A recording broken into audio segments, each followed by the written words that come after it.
Social media वाले आप लोग उसमें न्यूज चैनल पर देखे भी होंगे। तो आज एक न्यूज पर इंटरव्यू था लाइव, तो उसमें उन्होंने एक प्रश्न किया था, वो श्रीवास्तव दिल्ली से। तो वो एक प्रश्न करे थे, उन्होंने एक प्रश्न किया था, गुरुजी आपने ये कैसे कह दिया कि कंकर में शंकर है, और कंकर में शंकर लोगों को सिद्धता भी आई, आपने कैसे सिद्ध कर दिया, इसको कैसे कह दिया कि कंकर में शंकर है?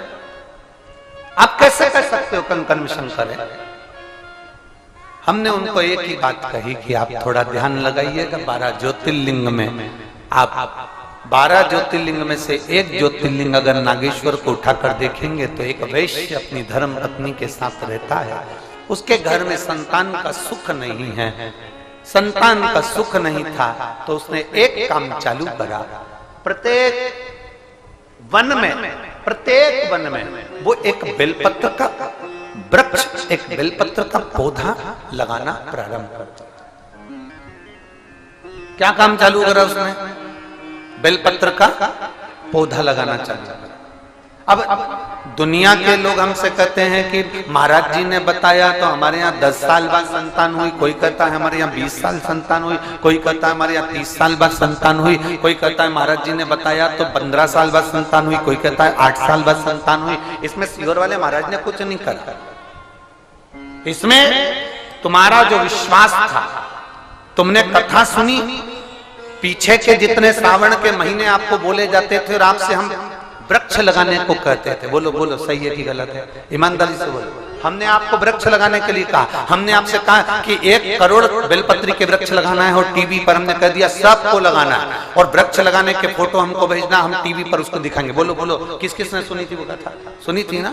हमने कहा उनके फोटो हम टीवी पर दिखाएंगे। आप लोगों ने वृक्ष लगाए, भले हाथ लगाया वृक्ष में, उसके फोटो भेजे, उसके वीडियो भेजे, हमने उसको आस्था चैनल पर दिखाया।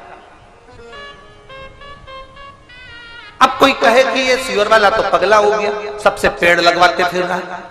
अब दूसरा काम उठाया कि निर्माल्य विसर्जन रथ चलवाया। निर्माल्य विसर्जन मतलब जो विसर्जन के लिए निर्माल्य होता था वो नदी में जाता था, तालाब में जाता था, सरोवर में जाता था। अब आप निर्माल्य विसर्जन रथ चला रहे हो, मतलब मंदिर में सफाई कर रहे हो, मंदिर का निर्माल्य उठा रहे हो, मंदिर का निर्माल्य उठाकर उसको विसर्जन की ओर लेकर जा रहे हो। अब जरा विचार करिएगा, ये शिव पुराण, ये गीता प्रेस गोरखपुर की जो शिव पुराण हम पढ़ते हैं, उसमें हमने पढ़ा, उसमें हमने अध्ययन किया, हमने उसका स्मरण किया।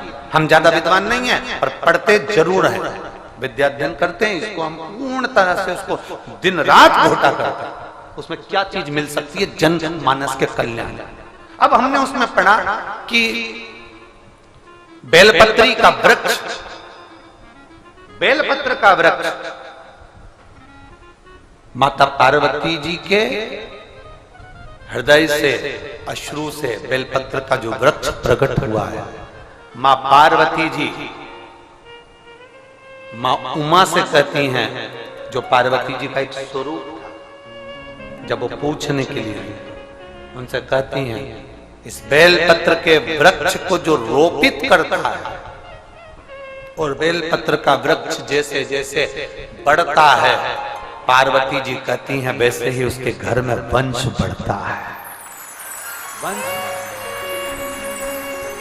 अब हम बहुत बड़ा शब्द तो पकड़े नहीं, हमने बस इतना पकड़ लिया कि पार्वती जी कह रही हैं कि बेलपत्र का वृक्ष लगाने पर वंश की वृद्धि होती है, तो हमने भी ये नियम लिया कि सबसे लगवा, और सबसे लगवाएंगे। जिसके घर में औलाद नहीं होगी वो 15 साल 20 साल 25 साल बाद भी होगी जरूर, और वो